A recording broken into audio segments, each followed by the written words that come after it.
Hello,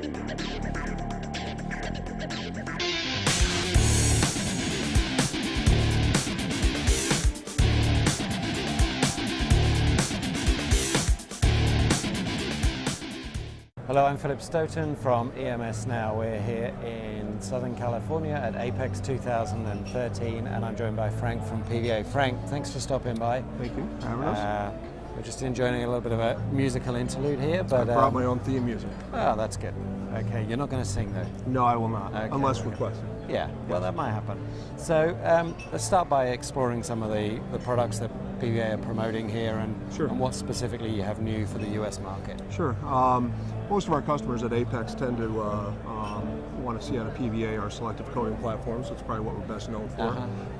So we have a heavy dose of those on the floor this year, including our PVA 650 and a new remodeled PVA 6000 platform. One of the things we're excited about, though, is we're expanding into a lot of new markets, and primarily in the U.S., as you had asked about, we're doing a lot of display bonding. Right. So we're introducing our PVA 710 model here at Apex for the first time, where we're doing optically clear adhesive display bonding out to 17-inch tablet sizes. Right. And that's been a market that we've kind of been on the fringe on for about a decade, but has really stepped in and been primary contributor to our success over the last year or two. Okay, so the display market is driving some of those technology demands. Is it? Yeah. And we're seeing some synergy between also our conformal coating customers that also have high mix, low volume display bonding needs in the States also that we can satisfy. So okay. We're trying to cross promote that this week, and it's been quite successful. And quite a lot of those displays, are they manufactured here in the US? I mean, I guess most of the...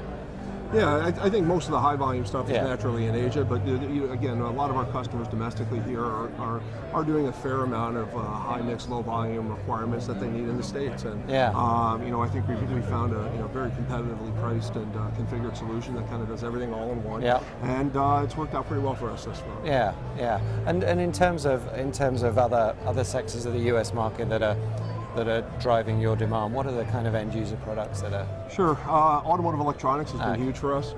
We had a great year in 2012 in the Americas. As a whole, the Americas were up almost 15% for us year over year. We're seeing a lot of business in the Midwest, from Ohio through Minnesota, I would say, is driving a lot of that. We're seeing a lot of business return to Mexico. Mexico and South America have also been dominant markets for us over the last year.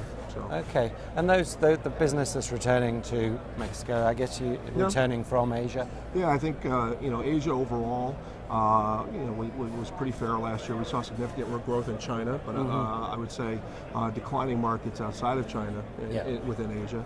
And we're seeing, again, a lot of that business return to the Mexican market, which again has been pretty strong for us. And again, a lot of that's being driven by contract manufacturing and automotive electronics. Yeah, where they choose to go. So automotive down there in Mexico as well as up in the kind of Chicago area as well? Yes, absolutely. Okay, and what kind of automotive products are you supplying to? Is it the infotainment side? Is it the Yeah, that's the great thing about automotive electronics. It's almost endless. We're doing everything from circuit board coating of control systems to radio systems to entertainment systems to heating and cooling platforms.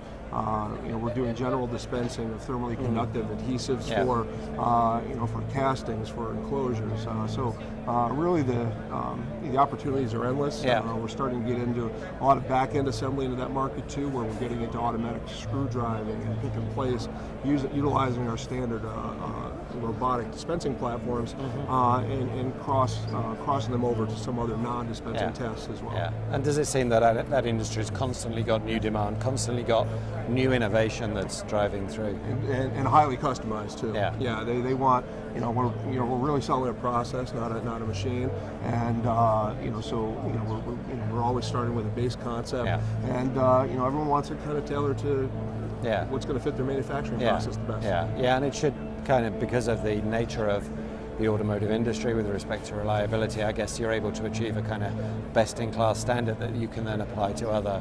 We do, and it does. You're right. It does drive a lot of our other demand throughout the world. Absolutely. Yeah. Okay. And lastly, the show. What kind of interest have you had here? Has it been predominantly Californian, North American, or have you seen some of the Mexican customers? We have seen some from Mexico. We've actually seen more than I expected actually from South America, I would say, too. But I would say it would probably be, I think it would be premature to say it was only a California show. I see it's certainly a regional location. We're not seeing many people come from the East Coast. Right. You know, that's just the nature of our business these days. But overall, I think we see a pretty good mix out of Apex. Yeah, and those South Americans, they're kind of interesting new projects, interesting new developments down there. Yeah, everything from new projects to new inquiries on sales representation and management. Just wanting to know more about what we do. Really the two markets we've seen is be the key for us so far. We've really been in Brazil and Argentina. The more we can do to grow those opportunities, the better. So we're kind of in the ground floor right now, I think. Yeah. Okay. Well, exciting times ahead. Frank, thanks for stopping by. Thanks for chatting. Thank you for having us. Pleasure to see you so much. Thank you.